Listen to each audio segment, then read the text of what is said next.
মাঝরাত প্রায় 12টা বাজে। হঠাৎ ঘুম ভেঙে গেল আমার। মনে হলো বাথরুমে যেতে হবে। ধীরে ধীরে উঠে বাথরুমের দিকে পা বাড়ালাম। ফিরতে কিছুটা সময় লেগে গেল।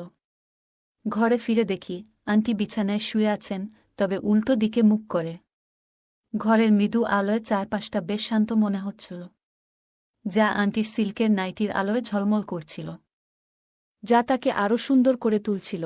আমি আস্তে আস্তে আমার পদক্ষেপ এগিয়ে নিয়ে গেলাম এবং দেখতে পেলাম আন্টি গভীর ঘুমে আছেন। তার মুখের উপর শান্তির ছাপ স্পষ্ট ছিল। এমন দৃশ্য দেখে আমার মনের মধ্যে এক অস্থিরতা কাজ করতে শুরু করল। আমি নিজেকে সমত করে মাথা ঠান্ডা রাখার চেষ্টা করলাম। কয়েক মুহূর্তের ভেতরেই আমার মনোবল ফিরে এলো। তখন ভাবলাম, এই পরিস্থিতি এড়িয়ে গিয়ে বরং নিজের ঘুমের দিকে মনোযোগ দেওয়া উচিত। কিন্তু তখনই আন্টির ঘুম ভেঙে গেল, আর আমাকে এভাবে তার সামনে দেখে আন্টি আমাকে। আমি রাহুল। আমার আন্টি ছিল অসাধারণ সুন্দরী এক মহিলা। একটু স্বাস্থ্যবান হওয়ায় তাকে আরও আকর্ষণীয় লাগত। যে কেউ তাকে একবার দেখলে তার প্রেমে পড়বেই। কিছুদিন আগে আমি একটি ইন্টারভিউয়ের জন্য মুম্বই থেকে গুজরাট যাচ্ছিলাম। ট্রেনে বসে দেখি আমার সামনে এক ভদ্রমহিলা। তার চেহারায় ছিল এক ধরনের সৌন্দর্য এবং আকর্ষণ, যা সহজেই দৃষ্টি আকর্ষণ করে। তার মুখে আলো পড়ে একটি উজ্জ্বলতা ফুটে উঠেছিল, এবং তার লম্বা চুল তাকে আরও আকর্ষণীয় করে তুলছিল। তার ব্যক্তিত্বের কোমলতা ও সহজ সরল আচরণ দেখে আমার মন ভালো হয়ে গেল। তার দিকে তাকিয়ে এক ধরনের ইতিবাচক অনুভূতি কাজ করছিল, যেন তার উপস্থিতি আমাকে সাহস দিচ্ছে। ট্রেন চলার সময় আমি ভাবছিলাম তার সঙ্গে কথা বললে কেমন হবে। অবশেষে আমি নিজের মধ্যে সাহস সঞ্চয় করলাম এবং তার সঙ্গে আলাপ শুরু করলাম। তিনি হাসিমুখে জিজ্ঞাসা করলেন, আপনি কোথায় যাচ্ছেন? আমি হেসে উত্তর দিলাম, গুজরাট যাচ্ছি, সেখানে একটি ইন্টারভিউ আছে। এই কথা শুনে তিনি বললেন, ভালো, আমি গুজরাটেরই বাসিন্দা। তিনি মুম্বাই প্রথম তার স্বামীর সঙ্গে দেখা করতে এসেছিলেন। তারপর আমি জানতে চাইলাম, আপনার নাম কি? আন্টি বললেন, আমার নাম প্রিয়া। আমি বললাম, আপনি গুজরাটের কোনো এলাকায় বাস করেন? তিনি উত্তর দিলেন, আমি কলোরে থাকি। আমাদের মধ্যে কথোপকথন চলতে থাকল এবং একে অপরের সঙ্গে কথা বলে আমার মনে ভালো লাগছিল। ট্রেনে ভ্রমণ করতে করতে প্রিয়ার ব্যক্তিত্ব আমাকে আরও বেশি আকর্ষণীয় মনে হতে লাগল। আমরা একে অপরের জীবন নিয়ে আরও কিছু গল্প ভাগাভাগি করলাম। আমি তাকে জানালাম যে আমার ইন্টারভিউ একটি অটোমোবাইল কোম্পানিতে। তিনি আমাকে উৎসাহিত করলেন। আমাদের মধ্যে নানা আলোচনা চলতে থাকল এবং পুরো যাত্রাপথে আমি তার দিকে নজর রাখছিলাম। তিনি সত্যিই ভীষণ আকর্ষণীয় লাগছিলেন। হয়তো প্রিয়া এ বিষয়টি বুঝতে পেরেছিলেন, কিন্তু তিনি আমার সঙ্গে কিছু বলেননি। রাতের প্রায় 11টা বাজে, যখন ট্রেন কলোল স্টেশনে থামল। আমি এবং প্রিয়া আন্টি দুজনে ট্রেন থেকে নামলাম। আন্টির ব্যাগটি বেশ ভারী ছিল, তাই আমি বললাম, আন্টি, আমি আপনার ব্যাগটা ধরে দিচ্ছি। তিনি আমাকে আন্তরিকভাবে ধন্যবাদ জানালেন এবং আমরা দুজনে স্টেশন থেকে বাইরে এলাম। রাতের আধার নেমে এসেছিল এবং চারপাশে বিশেষ কেউ ছিল না। স্টেশনের বাইরে এসে প্রিয়া জিজ্ঞেস করলেন, এখন রাতে কোথায় থাকার পরিকল্পনা করেছেন? আমি ভাবছিলাম, সম্ভবত একটি হোটেল খুঁজতে হবে। কিন্তু আন্টি বললেন, যদি সমস্যা না হয় তাহলে আপনি আমাদের বাড়িতে আসতে পারেন। আমাদের বাড়ি কাছেই আছে, এবং রাতে ব্যাগটি তুলতে আমাকে সাহায্য করার জন্য আপনাকে ধন্যবাদ। আমি কিছুক্ষণ ভেবে তারপর সম্মতি দিলাম।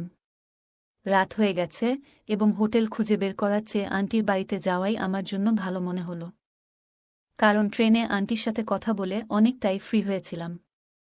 আমরা দুজনে রেলপথ ধরে আন্টির বাড়ির দিকে এগোতে থাকলাম। হাঁটতে হাঁটতে আমি আন্টিকে বললাম, আপনার বাড়ি আর কত দূরে? তিনি মুচকি হেসে বললেন, আর একটু দূর, আর তুমি দেখবে আমার বাড়ির পরিবেশ খুব ভালো। তার এই কথায় আমি আশ্বস্ত হলাম এবং ভাবলাম, হয়তো এটা একটি নতুন বন্ধুত্বের সূচনা। যখন আমরা তার বাড়িতে পৌঁছালাম, আন্টি দরজা খুলে আমাকে ভেতরে আসার আমন্ত্রণ জানালেন। ভেতরে ঢুকে আমি বললাম, ধন্যবাদ আন্টি। তিনি হাসিমুখে বললেন, ধন্যবাদ তো আমাকে বলার কথা, তুমি আমার অনেক সহযোগিতা করেছ। বাড়ির ভেতরে একটি নরম আলো ছিল এবং দেয়ালের ছবি বাড়িটিকে অদ্ভুতভাবে সুন্দর করে তুলেছিল। এরপর তিনি স্নেহভরা কণ্ঠে আমাকে জিজ্ঞাসা করলেন, রাহুল, তোমার কি ক্ষুধা লাগছে? কিছু খাবে? সত্যি বলতে আমার পেটেও বেশ খিদে ছিল, তাই বিনয়ের সঙ্গে বললাম, আন্টি, একটু ভাত হলে হয়ে যাবে। তিনি মুচকি হেসে বললেন, ঠিক আছে, আমি একটু পরেই রান্না করি। তুমি সামনের ঘরে গিয়ে বিশ্রাম নাও। আমি তার কথা মতো সামনের ঘরে গেলাম। সেখানে গিয়ে নিজের কাপড় পরিবর্তন করলাম এরপর হাতমুখ ধুয়ে বেশ সতেজ অনুভব করছিলাম। আরামদায়ক একটি লোয়ার আর টি শার্ট পরে একটু আরামের জন্য প্রস্তুত হলাম। পুরো পরিবেশটা শান্ত এবং সহজ ছিল, যা মনে এক ধরনের স্বস্তি এনে দিয়েছিল। কিছু সময় পর আন্টি ব্ল্যাক সিল্কের নাইটি পরে বাইরে এলেন, যা খুবই সুন্দর লাগছিল। তার পোশাক সাধারণ হলেও সেগুলোতে আকর্ষণ ছিল। তিনি হাসিমুখে আমাকে বললেন, কি হয়েছে? ঠিক লাগছে না? আমি তৎক্ষণাৎ বললাম, আন্টি, আপনি তো খুব ভালো লাগছেন। আমার কথায় তিনি মুচকি হাসলেন এবং তারপর রান্নার জন্য কাজে ফিরে গেলেন। আমি বসে বিছানায় ফোনে কিছু দেখতে লাগলাম এবং আন্টি রান্নার কাজ শুরু করলেন। কিছুক্ষণের মধ্যে রান্না করা খাবারের সুগন্ধ এসে গেল এবং আমার ক্ষুধা আরও বেড়ে গেল। আন্টি বললেন, খাবার প্রায় হয়ে গেছে, তুমি টেবিলে বসে যাও। আমি টেবিলে বসে গেলাম এবং তিনি আমাকে ভাত ও তরকারি পরিবেশন করলেন। আমরা খাবার খেতে খেতে পরস্পর কথা বলছিলাম। আন্টি জিজ্ঞেস করলেন, খাবার কেমন লাগছে? আমি বললাম, অত্যন্ত ভালো। এরপর তিনি জানতে চাইলেন, আর তোমার বাড়ি কেমন লাগলো? আমি বললাম, বাড়িও খুব ভালো। তিনি ধীরে ধীরে প্রশ্ন করলেন, এবং এই বাড়ির মালকিনকে কেমন লাগলো? আমি একটু বিস্মিত হয়ে বললাম, তিনি তো খুব ভালো। এটা শুনে তিনি ধন্যবাদ বললেন এবং খাবার খেতে লাগলেন। আমরা দুজনে হাসছিলাম এবং একে অপরের দিকে তাকাতে ভয় পাচ্ছিলাম। তারপর আন্টি জানতে চাইলেন, তোমার ইন্টারভিউয়ের সময় কখন? আমি বললাম, কাল সকাল 10টায়। তিনি বললেন, তাহলে সমস্যা নেই, আমি তোমার জন্য নাস্তা বানিয়ে দেব, তুমি খেয়ে যাও। আমি সম্মতি জানালাম। তারপর আমরা দুজনে মিলেমিশে খাবার শেষ করলাম। খাবারটি সাধারণ ছিল, কিন্তু খুবই সুস্বাদু। আমরা একসঙ্গে খেতে খেতে গল্প করতে থাকলাম এবং তিনি তার পরিবারের সম্পর্কে বললেন। তার স্বামী মুম্বাইয়ে কাজ করেন এবং তিনি এখানে একা থাকেন। তার হাস্যোজ্জ্বল স্বভাব আমাকে আরও বেশি শ্রদ্ধা অনুভব করাল। রাত গভীর হয়ে এসেছিল এবং আমরা খাবার খেয়ে থালা বাসন পরিষ্কার করলাম। তারপর আন্টি বললেন, তোমাকে বিশ্রাম করতে হবে, সকালে তাড়াতাড়ি উঠতে হবে। এরপর আমি জিজ্ঞেস করলাম, আপনি কোনো পারফিউম ব্যবহার করেন? আপনার রুম থেকে খুব ভালো সুগন্ধ আসছে। তিনি হাসতে হাসতে বললেন, সবই মহিলা পারফিউম, তোমার জন্য উপযুক্ত নয়। রাতের নিস্তব্ধতায় আমি আন্টির ঘরে শুয়েছিলাম। কিছুক্ষণ পর তিনি ঘরে এসে মুচকি হাসি দিয়ে বললেন, তুমি আর কি কিছু বলবে? আমি হাসতে হাসতে জিজ্ঞেস করলাম, কি জানতে চাও? তিনি আমার চোখের দিকে তাকিয়ে বললেন, যদি তোমার চাকরি এখানে হয়ে যায়, তাহলে তুমি কেমন জায়গায় থাকতে চাও? আমি কিছুক্ষণ ভাবলাম এবং বললাম, আমাকে রেন্টে একটি ঘর নিতে হবে। তিনি কিছুক্ষণ চুপ থাকলেন, তারপর বললেন, তুমি কি আমার বাড়িতে থাকতে পারবে? আমি কিছুটা হতভম্ব হয়ে বললাম, আন্টি, আপনার বাড়িতে আমি কতদিন থাকব? তিনি হাসলেন এবং বললেন, যতদিন তুমি চাও। আমি বললাম, কিন্তু আন্টি, এটা ঠিক মনে হচ্ছে না। তিনি বুঝতে পারলেন এবং বললেন, ঠিক আছে, তুমি রেন্টে থাকতে পারো এবং যেটা বাজারে দেবে সেটা আমার কাছে দিয়ে দিতে পারো। এতে আমারও সুবিধা হবে। এই প্রস্তাবে আমি ভাবলাম, আসলেই এটি একটি ভালো চিন্তা। আমি বললাম, ঠিক আছে, আগে চাকরি তো পেতে হবে, সেটাই আগে দেখতে হবে। তিনি বললেন, তোমার চাকরি পাকা হয়ে গেছে। আমি হাসতে হাসতে বললাম, আপনি কিভাবে জানলেন? তিনি বললেন, আমার কাছে কিছু অনুভূতি আছে। তারপর তিনি আবার জিজ্ঞেস করলেন, যদি চাকরি হয়ে যায়, তুমি কি আমার বাড়িতে থাকবে? আমি মাথা ঝাঁকিয়ে হ্যাঁ বললাম। আমাদের মধ্যে একটি ভালো বোঝাপড়া তৈরি হল। কিছুক্ষণ গল্প করার পর আমি বললাম, আন্টি, আমাদের এখন ঘুমাতে হবে, সকালে তো উঠতে হবে। তিনি বললেন, ওহ হ্যাঁ, আমাকে কিন্তু অফিসে যেতে হবে, কারণ তিনি একটি অফিসে কাজ করতেন। আমি জিজ্ঞেস করলাম, আমি কোথায় ঘুমাবো? তিনি বললেন, তুমি আমার পাশে শুতে পারো, আমরা একসঙ্গে ঘুমাবো। আমি কিছুটা সংকোচ প্রকাশ করে বললাম, না, আমি অন্য ঘরে ঘুমাবো। তিনি বললেন, অন্যান্য ঘরে পরিষ্কার নেই, তুমি আমার ঘরেই শুয়ে যাও। শেষমেশ আমি তার কথা মানলাম। আমি তার কাছে বিছানা চাইলাম এবং নিচে বিছানা পেতে শুয়ে পড়লাম। আন্টি বললেন, আমার বিছানায় শুয়ে পড়ো। আমি কিছুটা আপত্তি জানালেও তিনি কোনো সমস্যা দেখালেন না। তিনি আমাকে কাঁধ ধরে বিছানায় শুইয়ে দিলেন। ধীরে ধীরে ঘরের পরিবেশ শান্ত হয়ে গেল। রাতের নিস্ত বাতাসে আমার মনে হল, এই অজানা সাক্ষাৎ আমাদের জন্য নতুন অধ্যায়ের সূচনা হতে পারে। রাত প্রায় 1-2টা বাজে। আমি উঠলাম ও বাথরুমে চলে গেলাম। ফিরে এসে দেখলাম, আন্টি আমার দিকে পিঠ করে শুয়ে আছেন এবং তার পোশাক কিছুটা এলোমেলো ছিল। এটি দেখে আমার মনোভাব একটু অস্থির হয়ে গেল, কিন্তু আমি নিজেকে নিয়ন্ত্রণে রেখেছিলাম এবং আবার শুয়ে পড়লাম। সকালে আন্টি আমাকে 7টায় জাগিয়ে দিয়ে আন্টি বললেন, উঠো, এক কাপ চা খেয়ে নাও। আমি বললাম, আন্টি, আমি চা খাই না। তিনি হাসি মুখে বললেন, কোনো সমস্যা নেই, একটু খেয়ে দেখো।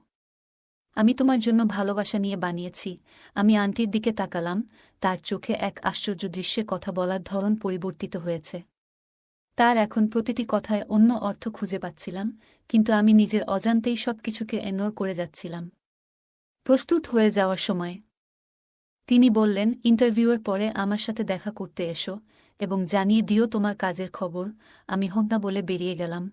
আমি একটি অটো নিয়ে ইন্টারভিউ দিতে গেলাম। দুপুর ৩টার দিকে ফিরে এসে দেখলাম আন্টির বাড়ির দরজা তালা লাগানো। আমার কাপড় সব ভিতরে ছিল এবং আমি আন্টির ফোন নম্বর নিতে ভুলে গিয়েছিলাম।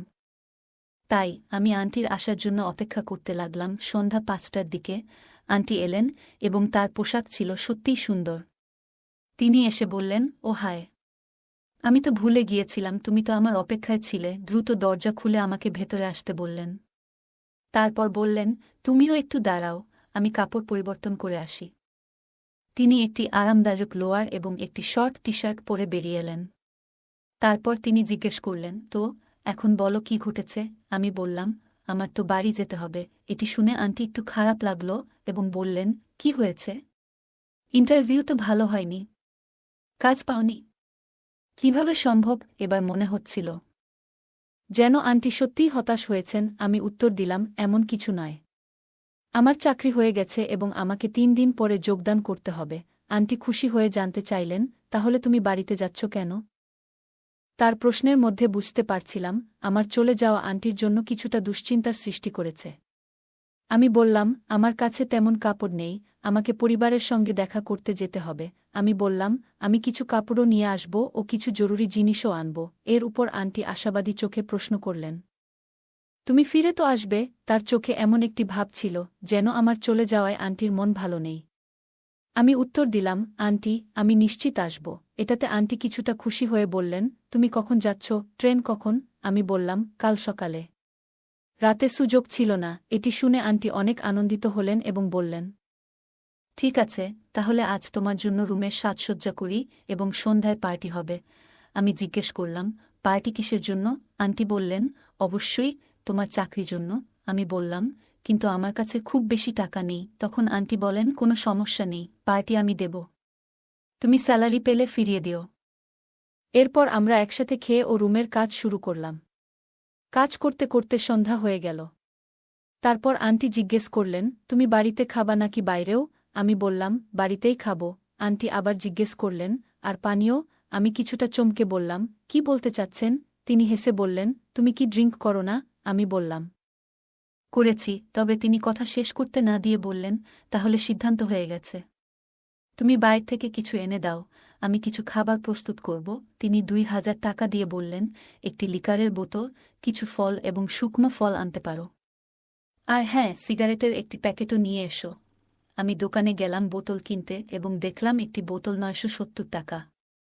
সত্যি বলতে আমি আগে কখনো এত দামি বোতল কিনিনি। তবে আমি বোতল এবং কিছু ফল কিনে ফিরে এলাম। আন্টি তখন রান্না করে রেখেছিলেন। পরোটার সঙ্গে আলু গোশতা তৈরি ছিল। আমাকে দেখে আন্টি বললেন, তুমি পোশাক পরিবর্তন করে নাও। এই পোশাকগুলো নোংরা হয়ে গেছে। দ্রুত শাওয়ার নিয়ে এসে ফ্রেশ হও। আমি বললাম, কিন্তু আমার তো অন্য কাপড় নেই। আন্টি বললেন, এই নাও, একটি লোয়ার এবং একটি টি শার্ট পরে নাও। আমি কাপড় নিয়ে আমার ঘরে গিয়ে স্নান করলাম এবং নতুন পোশাক পরে বের হলাম। আন্টির ঘরে যেতে দেখতে পেলাম তিনি এখনও স্নান করছেন। আমি তাকে ডাকলাম এবং তিনি বললেন, তুমি আসলে কি আনবে তা নিয়ে এসো, আমি এরপর আসছি। তিনি আমাকে পানি এবং কিচেনের বাকি জিনিস সম্পর্কে নির্দেশ দিলেন। আমি সব কিছু প্রস্তুত করে ড্রাই ফ্রুট কেটে নিয়ে প্লেটে সাজালাম। দুইজনের জন্য গ্লাসে পানিও রেখে দিলাম। ড্রয়িং রুমে বসেছিলাম যখন আন্টি ঘরে এলেন। আমি তাকে দেখছিলাম, কারণ আন্টি একটি ছোট নিক্কার এবং একটি ছোট টপ পরেছিলেন। এবং তখন আন্টি ট্রেন্ডিং পোশাক দেখে একদম হতভম্ব হয়ে গেলাম। আন্টি আমার দৃষ্টি বুঝতে পেরে মিষ্টি করে বললেন, কি দেখছ? আমি চোখ সরিয়ে বললাম, কিছু না, শুধু আপনার সৌন্দর্য দেখছিলাম। তখন তিনি হাসতে লাগলেন। সত্যি আন্টিকে অনেক সুন্দর লাগছিল তখন। আমি গ্লাসে পানি ঢালতে শুরু করলাম। আন্টি পাশে বসে গেলেন। তার গায়ে একটি দারুণ সুগন্ধ ছিল যা সত্যিই মনে ধরে যাচ্ছিল। আমরা একসাথে একটি পানীয় নিতে শুরু করলাম। এর মধ্যেই আন্টি জিজ্ঞাসা করলেন, আমি কেমন লাগছি? আমি বললাম, সত্যি আন্টি, আপনি খুব ভালো লাগছেন। আন্টি একটু আড়ষ্টভাবে বললেন, ভালো লাগছি নাকি আরও কিছু? আমি কোনো উত্তর না দিয়ে পানীয় শেষ করে দিলাম।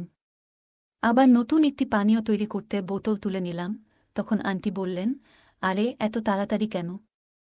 একটু থামো, এইবার আমি বানাচ্ছি। এই বলে আন্টি বোতল নিয়ে আবার পানীয়ের প্রস্তুতি নিতে লাগলেন। পানীয় শেষ করার পর আন্টি সিগারেটের প্যাকেট তুলে নিয়ে একটির প্রস্তুতি নিলেন। একটু মজার স্বরে তিনি বললেন, জানো, একটা কথা জিজ্ঞাসা করতে পারি? আমি বললাম, অবশ্যই আন্টি। তিনি বললেন, তুমি সত্যি বলবে নাকি মিথ্যে? আমি বললাম, সত্যি বলবো। তিনি প্রশ্ন করেছিলেন, তোমার কতজন গার্লফ্রেন্ড আছে? এই কথা শুনে আমি তাকে এক ফাঁকে দেখলাম। আন্টি চোখের ইশারায় বললেন, বলো তো। আমি বললাম, আন্টি, একজনই আছে। তিনি মৃদু হাসি দিয়ে বললেন, তোমার কি তার সঙ্গে ভালো সম্পর্ক গড়ে উঠেছে? আমি সরলভাবে উত্তর দিলাম, হ্যাঁ। হয়েছে। আন্টি আবার জানতে চাইলেন, তোমরা কতবার দেখা করেছ? আমি বললাম, শুধু 2 বার। আমার কথা শুনে তিনি সিগারেট এগিয়ে দিলেন। আমি সিগারেটটি হাতে নিয়ে কিছুক্ষণ তার দিকে তাকিয়ে রইলাম। তার চেহারায় যেন এক ধরনের উচ্ছ্বাস ফুটে উঠেছিল। তার চোখে মুখে এমন এক প্রকাশ ছিল যা বোঝাচ্ছিল তিনি খুব স্বাভাবিকভাবেই এই কথোপকথন উপভোগ করছেন। হঠাৎ তিনি কিছুটা এগিয়ে এসে হাসি মুখে বললেন, কেন এমনভাবে তাকিয়ে আছ? কি ভাবছ? আমি মৃদু হাসি দিয়ে চুপ করে থাকলাম। সেই মুহূর্তটা ছিল শান্ত এবং অদ্ভুতভাবে গভীর, যেন কথার বাইরেও কিছু অনুভূতি প্রকাশ পাচ্ছিল। তিনি আবার বললেন, বলো তো। জানু, কি ভাবছ? আমার কসম। আমি বললাম, আন্টি, আপনি সত্যিই অসাধারণ লাগছেন। আন্টি হাসতে হাসতে বললেন, এটা তো আমি জানি, কিন্তু আমার স্বামীও তো আমাকে এভাবে বলেছিল। তিনি মিষ্টি হাসি দিয়ে বললেন, আচ্ছা, তুমি জানো তোমার আঙ্কেল এখানে কেন থাকে না? আমি বললাম, আঙ্কেল তো মুম্বাইয়ে কাজ করেন এবং আন্টির চাকরি এখানে, তাই তাদের আলাদা থাকতে হয়। তবে যখন সময় মেলে তখন দেখা হয়। আমি সম্প্রতি তাদের সাথে দেখা করেছি। আন্টি বললেন, তুমি বলো, তোমার গার্লফ্রেন্ডের সঙ্গে কিভাবে দেখা করে? আমি বললাম, যখনই সুযোগ পাই দেখা করে নিই। এভাবে কথা হতে থাকতে আমাদের গ্লাস খালি হয়ে গেল। আন্টি বোতল ধরে আবার পানীয় তৈরি করতে শুরু করলেন। আমরা একসাথে আবারও পানীয় সমাপ্ত করলাম এবং আমি সিগারেট ধরিয়ে নিলাম। হঠাৎ করে আমি অনুভব করলাম আন্টির হাত আমার হাতে জোরে ধরে আছেন। আমি যখন আন্টির দিকে তাকালাম তখন তিনি হাসছিলেন। এরপর তিনি আমার হাত থেকে সিগারেটটি নিয়ে বললেন, তুমি আমাকে খুব ভালো লাগতে শুরু করেছ। আমি বললাম, আন্টি, আপনি তো এখনও খুব ভালো লাগছেন, কিন্তু আপনি বিবাহিত, তাই আমি বিয়ে করতে পারব না। এ কথা বলে আমি হাসতে লাগলাম। এভাবেই আন্টির সাথে আমার সারাটা রাত কেটে গেল। এখন কাহিনীর মধ্যে কিছু গুরুত্বপূর্ণ শিক্ষা রয়েছে। এই ধরনের সম্পর্কগুলোতে আমাদের মনে রাখতে হবে যে মানবিক মর্যাদা এবং সীমারেখার প্রতি মনোযোগ দেওয়া উচিত। সম্পর্ক গঠন তখনই সফল হয় যখন উভয় পক্ষ একে অপরের আত্মসম্মানের প্রতি শ্রদ্ধা জানায়। আমাদের অবশ্যই শেখা উচিত অন্যের ব্যক্তিগত সীমা অতিক্রম না করা এবং কখনোই তাদের অস্বস্তিতে ফেলা উচিত নয়। এই গল্পের একটি গুরুত্বপূর্ণ অংশ হল কিভাবে নৈতিকতা এবং আত্মনিয়ন্ত্রণের অভাব মানুষকে ভুল পথে চালিত করতে পারে। আশা করি আপনারা এই গল্পটি উপভোগ করেছেন এবং এর মাধ্যমে কিছু শিক্ষা পেয়েছেন। মনে রাখবেন, যে কোনো সম্পর্কেই বিশ্বাস এবং সম্মানের গুরুত্ব অপরিসীম। বিশেষ করে পুরুষ নারীর সম্পর্কগুলোতে সম্মান এবং মর্যাদা থাকা উচিত। গল্পটি মনে করিয়ে দেয় যে নৈতিকতা এবং আত্মসংযম আমাদের জীবনের গুরুত্বপূর্ণ অংশ। অপ্রয়োজনীয় প্রলোভন বা অনৈতিক কার্যকলাপ থেকে দূরে থাকলে সম্পর্কের গভীরতা এবং বিশ্বাস অক্ষুণ্ণ থাকে জীবনের প্রতিটি ক্ষেত্রে। বিশেষ করে সম্পর্কের ক্ষেত্রে আমাদের আচরণ এবং কথাবার্তায় সতর্ক থাকা উচিত যাতে অন্য কেউ অস্বস্তিতে না পড়ে। যে কোনো সম্পর্কের মূল ভিত্তি হল বিশ্বাস এবং সম্মান। এ দুটি উপাদান ছাড়া কোনো সম্পর্ক দীর্ঘস্থায়ী হতে পারে না। বন্ধুরা, যদি এই গল্পটি ভালো লেগে থাকে তাহলে দয়া করে ভিডিওটি লাইক করুন এবং আমাদের চ্যানেলটি সাবস্ক্রাইব করুন। পাশে থাকা বেল আইকনটি প্রেস করুন যাতে করে আমরা যখনই নতুন ভিডিও আপলোড করি তার নোটিফিকেশন সবার আগে আপনার কাছে পৌঁছে যায়। ধন্যবাদ। দেখা হবে আমাদের পরবর্তী ভিডিওতে।